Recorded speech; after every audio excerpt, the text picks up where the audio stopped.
आप पढ़े लिखे रहेंगे तो अंबेडकर साहब का वो कथन याद रखिएगा, शिक्षा उस शेरनी का दूध है जिसने पिया है वो दहाड़ा है। तो आपको हर हाल में शिक्षा लेना है, वरना आपको लोग कुचल के चले जाएंगे। अंग्रेज तो छोड़िए, ये भारतीयों ने ये सा कुकर्म किया है। आप जलियांवाला बाग और इसमें देखेंगे तो ज्यादा खून खोलेगा आपको मूला कर्म में, जो भारतीयों ने किया यहाँ पे। और दिल को तकलीफ तो अपने पहुंचाते हैं, गैरों को पता क्या है कि दिल दुखता किससे। ये देश के लिए आपको शर्म आएगी। हमारी संस्कृति पे जहां हमें नाज होता है, ये हमारी संस्कृति में दाग है, दाग धब्बा है। जिस तरह चांद में भी दाग है ना, हमारी अपनी संस्कृति पे इस दाग को कभी भूल नहीं सकते हैं कि पूरी दुनिया में ये एक ऐसा देश था जहां मूला कर्म लिया जाता था। देखिए पहले ऊंचे जात वाले लोग न थे ना, नीचे जात वालों को बहुत सताए। इझवा जनजाति थी जो SC ST में आते हैं, इझवा जनजाति। अब एक मंदिर था, मंदिर के सामने क्या थी? सड़क थी। तो इझवा जनजाति के लोगों को, यहाँ के लोग जो ऊंचे जात वाले थे, वो कहते थे कि तुम इस सामने से नहीं जा सकते, यहां से तुम प्रवेश नहीं कर सकते। दूसरा रास्ता बहुत लंबा दूरी तय करके था, 5-6 किलोमीटर। अब अगर किसी का घर यहाँ है और उसको यहाँ जाना है तो वो मंदिर के रास्ते से नहीं जा सकता है, लौट के जाएगा पूरा गांव हेल के बाहर यहाँ पर, अब फिर आना है तो इस तरह से हेल के आएगा। बताइए ये गलत बात था कि नहीं? अरे यार वो छोटा जात बड़ा जात क्या होता है? छोटा जात वाला तो बड़ा जात वाले को छू लेता है तो कहते हैं अशुद्ध हो गया। ज्यादा वोल्टेज छोटके में है कि नहीं है? आप बताइए, छोटा जात वाला बड़े जात को छूता है तो क्या कहते हैं? हम अशुद्ध हो गए। तो तुम्हारे में वोल्टेज है तो तुम बड़ा जात वाला छोटा को छू के शुद्ध करके दिखाओ। नहीं समझे? ज्यादा वोल्टेज किसमें? लेकिन बात हम क्या बताते हैं, छोटे जात को लोगों ने पढ़ने नहीं दिया, इस वजह से वो इस तरह का सवाल नहीं पूछ सकता था। हमरा से पूछे कोई, हम कहते हम ट्रांसफार्मर, तुम बैटरी, टच करा के देखा भड़का देंगे तुमको यहाँ पर, फिर तुमको अशुद्ध हो जाओगे तुम यहाँ पर। तो ये लोग बहुत गलत किए, ये गलत बात है यार। आज के वक्त में तो एटलीस्ट ये सोच नहीं होनी चाहिए।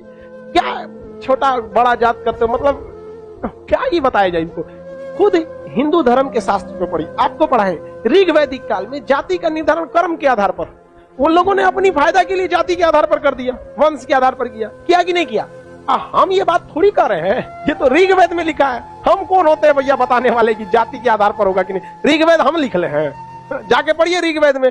वहां एक ही परिवार में 4 जाति के लोग रहते, प्रारंभिक वही है ना, बाद में ना संशोधन कर दिया गया। तो गलत था। यहाँ पर केरल में बहुत अत्याचार हुआ। यहाँ पे केरल का त्रावणकोर का एक राजा था, यहाँ पर इसने दलित महिलाओं को मूला कर्म लगाता था। टैक्स था मूला कर्म। मूला कर्म एक टैक्स था जिसमें दलित लड़कियों और महिलाओं को अपना स्तन नहीं ढकना था, खुला रखना था। अगर वो स्तन ढकती है तो उसे टैक्स देना पड़ेगा ऊंचे जात वालों को, क्योंकि ऊंचे जात वाले को नीचे जात वालों से अलग करने के लिए ये तरीका लाया गया। अब ये बताइए ये कितना नीच समाज की ये मानसिकता हो सकती है। ये आप कह सकते हैं कि जिस भारत में नारियों की पूजा होती है उस भारत में ये मूला कर्म स्तन ढकने के लिए, और वो भी इस नाते कि तुम दलित हो, कितना गलत है। और इसको देखिए, इस पे कोई बहुत बड़ा बवाल आज तक हुआ है नहीं, लेकिन एक मूवी अगर आ जाएगी पद्मावती, या एक बाजीराव मस्तानी, एक कोई मूवी आ जाएगी, या कोई किसी कंपनी का प्रचार आ जाएगा। अभी एक किसी कंपनी का कोई प्रचार आया था दीपावली को, उसके लिए बवाल हो गया। कभी इसके लिए बवाल हुआ है? नहीं, होगा भी नहीं। रीजन क्या है? दलित लोग उतना पढ़ने ही नहीं दिया इन लोग को, आगे भी नहीं दे रहे। दलित के कुछ नेता भी आए तो अपने परिवार को लगाने में आगे बढ़ गए, वो पढ़े लिखे नहीं। यहाँ एक मूवी के लिए बवाल हो सकता है, जिस हम पर्सनली हम बताते ना, बवाल की वजह से हम बाजीराव मस्तानी मूवी देखे, हमें ऐसा नहीं लगा कि उसमें क्या था। भले काटने के बाद वो था कि क्या था हमको ही नहीं पता, लेकिन ऐसा उसमें मूवी में कुछ गलत दिखाया गया है। उसमें तो और बहादुरी दिखाया गया कि महिलाओं ने कि देखो भाई मरने के बाद भी हमने क्या किया है, जौहर, जो गलत था। अलाउद्दीन खिलजी, इससे नुकसान किसको था? इससे अलाउद्दीन खिलजी का वह चेहरा जो सबको नहीं पता था वो भी देख लिया लोगों ने, लेकिन उसके लिए विरोध हो सकता है। लेकिन इतना गलत चीज के लिए कभी आपने विरोध देखा?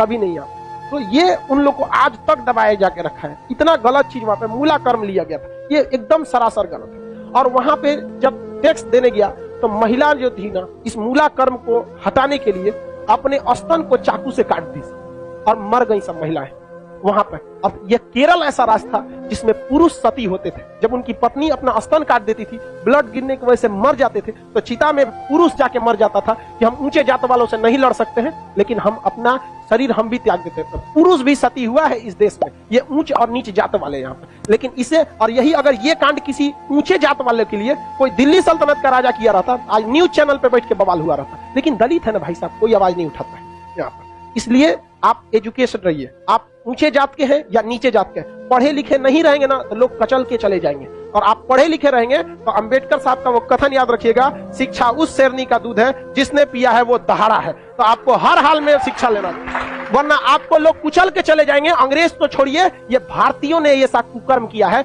आप जलियांवाला बाग और इसमें देखेंगे तो ज्यादा खून खोलेगा आपको मूला कर्म में, जो भारतीयों ने किया यहाँ पे। और दिल को तकलीफ तो अपने पहुंचाते हैं, गैरों को पता क्या कि दिल दुखता किससे। ये देश के लिए आपको शर्म आएगी, हमारी संस्कृति पे जहां हमें नाज होता है, ये हमारी संस्कृति में दाग है, दाग धब्बा है। जिस तरह चांद में भी दाग है ना, हमारी अपनी संस्कृति पे इस दाग को कभी भूल नहीं सकते हैं कि पूरी दुनिया में एक ऐसा देश था जहां मूला कर्म लिया जाता है, लेकिन आज भी बहुत हल्के में इसे ले लिया जाता है, हल्के में ले लिया। जानते क्यों? क्योंकि ये दलित के साथ, समझा गया कि नहीं? बहुत ऐसा होता है, कितना आदमी बताएगा। ज्यादा हम भी बोलेंगे तो सोचा हमारा कहेगा तू दलित का फेवर कर, हम कौन सी फेवर कर, नहीं हुआ रहा था नहीं बोलते।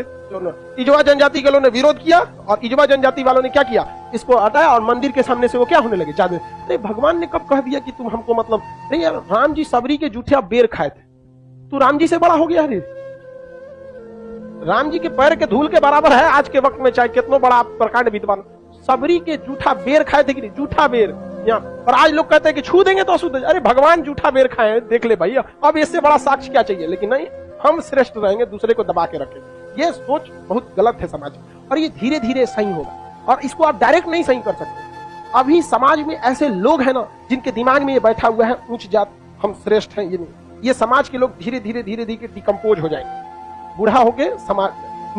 नई जनरेशन आ रही है ना, ये जनरेशन सही है, लेकिन इसमें भी बहुत सारे ऐसे हैं लोग जो ये बात को मतलब ले। लेकिन आज आप लोग युवाओं में आप देखिए, आप लोग में ऐसी सोच नहीं है, अभी नहीं है। लेकिन आप अपने घर में देखिएगा, अपने दादा परदादा दादा, उन लोग में अभी भी ये सोच। हमारे यहाँ पे हमारी दादी भी थी तो नौटंकी करते, हम खटिया पे बैठी थे उनके, हमारी दादी से नहीं जमता था बहुत। कोई नौकर वोकर आते थे तो ना काम करने के लिए, तो उसके लिए अलग गिलास रखी थी, उसके लिए शीशा का अलगे रहता था। उनके कौन सा तरीका है आपका?